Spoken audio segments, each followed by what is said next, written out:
તો કેમ છો વિદ્યાર્થી મિત્રો, હું છું તમારો મિત્ર આકાશ રાવલ ને મારી એડ્યુસ્કી એકેડમીમાં હું તમારું સ્વાગત કરું છું. હવે ચેપ્ટર નંબર 7 આપણે ભણતા હતા યામભૂમિતિ, એની અંદર આપણે સ્વાધ્યાય 7.2 નો 8મો દાખલો પૂરો કરેલો. મેં તમને અગાઉ પણ કીધું હતું કે આપણે રકમ વાંચવાનો આગ્રહ પહેલા રાખવાનો, બરોબર. રકમ તમે જો વાંચશો તો દાખલાની અંદરથી અડધો દાખલો તમને ત્યાં જ આવડી જાય કે દાખલો શું કહેવા માંગે છે, બરોબર ને? તો ધ્યાન આપો, શું કહે છે કે ભાઈ A અને B બે બિંદુઓ છે.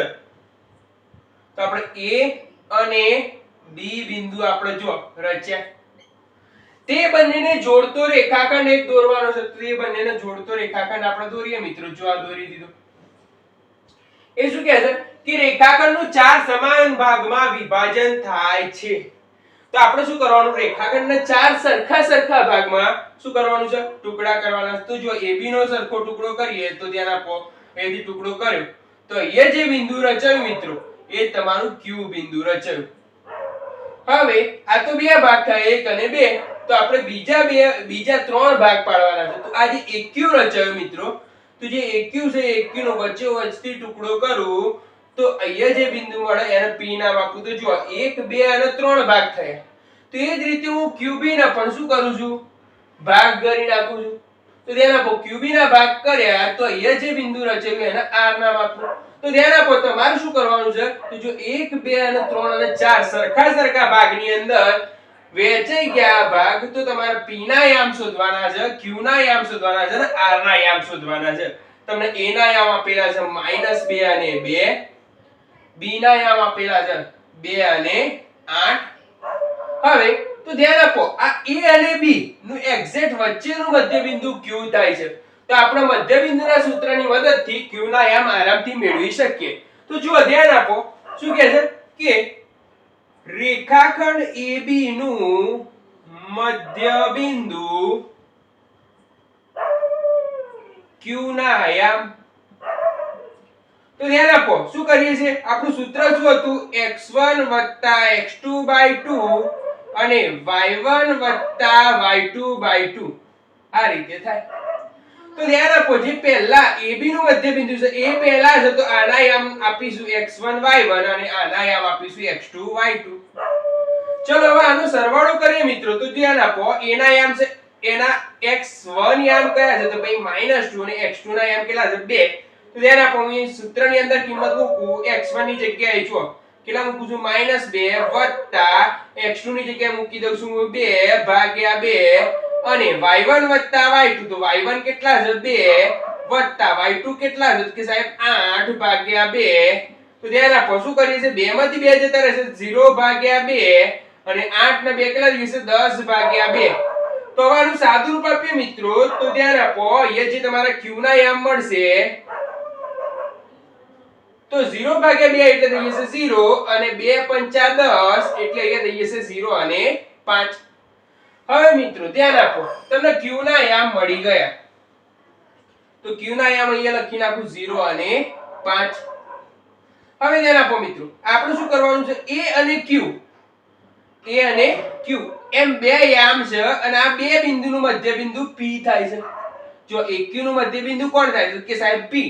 તો P નું પણ મધ્યબિંદુ શોધવા માટે આનું આ સૂત્ર વાપરવાનું, મધ્યબિંદુના યામનું સૂત્ર. તો ચલો વાપરીએ કે AQ નું મધ્યબિંદુ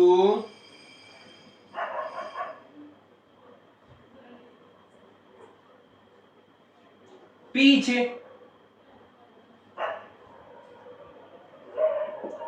માટે P ના યામ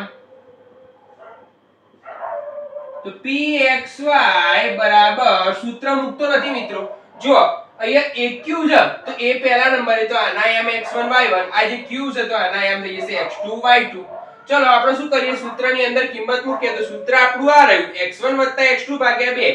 તો x1 કેટલા છે, તો -2 વત્તા x2 કેટલા છે, તો 0/2 y1 y2 એટલે કે ભાઈ 2 5/2 આવું થાય. તો ધ્યાન આપો મિત્રો, હવે આપણે સાદું રૂપ આપીએ. 0 - 2 થશે એટલે -2/2 થવાના, 2 અને 5 એટલે કે 7 થઈ જશે, 7/2. તો ચલો સાદું રૂપ આપીએ મિત્રો 2 એકા 2 આ થઈ જશે એટલે જવાબ આવશે -1 અને અહીંયા થઈ જશે 7/2 તો આ તમારા થઈ ગયા p ના યામ તો p ના યામ હું એ લખી નાખું છું મિત્રો -1 અને 7/2 તો જો એક ના યામ મળી ગયા બીજાના તો હવે ત્રીજા ના યામ શોધી નાખો એટલે તમને ચારે ચાર ભાગ કરતા બિંદુઓના યામ મળી જાય તો ચલો આપણે અહીંયા કરીએ તો હવે ધ્યાન આપો મિત્રો એ શું છે QB નું મધ્ય બિંદુ છે કોણ છે તો કે સાહેબ R તો ચલો હવે R ના યામ શોધવા માટે અહીંયા લખું છું QB નું કોણ છે રેખાખંડ તો રેખાખંડ QB નું મધ્ય બિંદુ R છે માટે R ના યામ એટલે કે RXY બરાબર જો સૂત્રની અંદર આપણે કિંમત મૂકવાની મિત્રો તો ધ્યાન આપો આપણે QB શોધવાનું છે તો જે Q ના યામ હોય એને x1 y1 લઈ લઈશું અને જે B ના યામ હોય એને x2 y2 લઈ લઈશું તો ધ્યાન આપો x1 x2 એટલે 0/2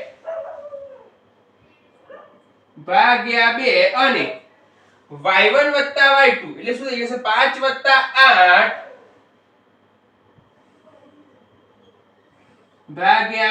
ચલો હવે શું કરીએ છે મિત્રો તો આપણે શું કરીએ ભાગાકાર કરીએ અને સાદું રૂપ આપીએ તો જો એ 0/2 એટલે 2/2 અને 5/8 એટલે કેટલા થઈ જશે 13/2 તો ચલો 2 એકા 2 થઈ જશે અહીંયા થઈ જશે 13/2 તો r ના યામ થઈ જશે 1 અને 13/2 તો આમ મિત્રો આપણને શું મળી ગયું r ના યામ પણ મળી ગયા તો r ના યામ અહીંયા હું લખી નાખું છું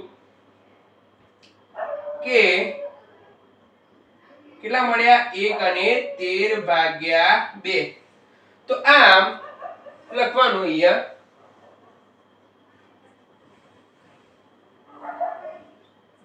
આમ અહીં રેખાખંડ AB નું વિભાજન કરતા બિંદુના યામ P કેટલા છે તો જુઓ P ના કેટલા મળ્યા -1 અને 7/2 અને Q તો Q કેટલા મળ્યા 0 અને 5 અને R 1 અને 13/2 થાય તો આમ મિત્રો આપણો જે સ્વાધ્યાય 7.2 નો નવમો દાખલો એ પૂરો થાય છે એકદમ ઈઝીમાં ઈઝી દાખલો છે એક વખત તમે ગણવાનો ટ્રાય કરશો તો તમને આરામથી આવડી જશે તો હવે મિત્રો સ્વાધ્યાય 7.2 નો આ નવમો દાખલો એ પૂરો થયો હવે ગણિતના આ જે સિલેબસ એટલે કે ધોરણ 10 ના સિલેબસની અંદર કોઈ પણ જાતની ક્વેરી હોય તો તમે મને WhatsApp કરી શકો છો અને તે પ્રોબ્લેમનું હું તમને જલ્દી જ વિડિયોમાં સોલ્યુશન આપી દઈશ હવે મળીએ નેક્સ્ટ વિડિયોમાં